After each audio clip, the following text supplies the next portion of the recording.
Hello, my name's Christopher Paul Curtis. I'm the author of The Watsons Go to Birmingham, 1963.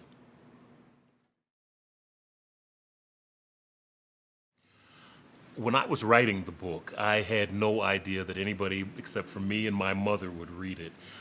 If anybody read it beyond that, I'd be impressed. The fact that it has gone on is read by so many different people, and that I've had people come up to me and say they love the book. It just, as an author, it makes me feel wonderful to know that something I'm doing, that I have done, is touching people. Because writing is a very solitary effort, and you really don't know what kind of effect you're going to have. And when you have people come up to you and say that they've read it, just makes you feel very good.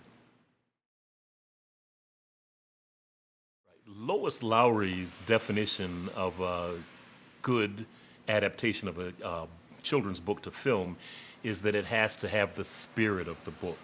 And I agree 100% because not only because she's a very smart woman and I admire her, but also because movies and books are completely different things. And from the moment that I'd written The Watsons and it was published, and there was a possibility of it being made into a movie, I kind of said to myself, okay, it's not going to be your book, it's going to be something different. And I'm very pleased with what has been done so far with it. And I think that's the best thing you can get. The spirit of the story is there, the story of a young boy's discovery about himself, about his family, and about the outer world that he has to deal with. He's being sort of sheltered, and the fact that he goes out and does this, it's all in the movie. And I would agree with Lois 100%.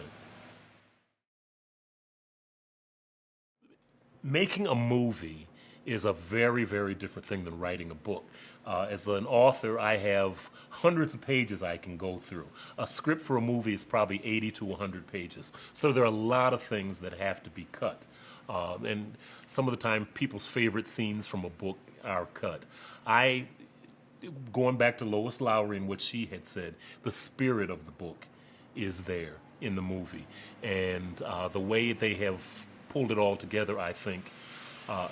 As an author, you think I'd be the one who'd be upset about certain things, but I have an understanding that time is limited, and I think the scenes that they pulled out and put into the story are the really crucial scenes, and the spirit is there, and that's what's important.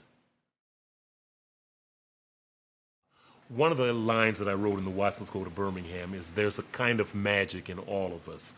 And it's a line that is used by the older brother, Byron, to try to help Kenny through something that he's gone through. And I didn't know it at the time when I wrote it, but it's been very apt as to what's going on with the movie. There have been so many things that have happened to bring this movie together at this time. It's been a long road, but the end result, when I'm sitting here watching the filming, is magic. There's a kind of magic in that. And hopefully by watching the movie, by reading the book, people will be able to draw something magic out of it as well. The Watsons becoming a movie has been a long, torturous process. And Nikki Silver and Tanya Lewis Lee have stuck with it for like 9 or 10 years to try to get this through. And I'm very grateful that they did because it's been through a lot of different hands and nothing was happening. As an author, you have ambivalent feelings about it because, as we spoke about before, a lot of the story goes away, but the spirit is there, and I'm dying to see the whole thing.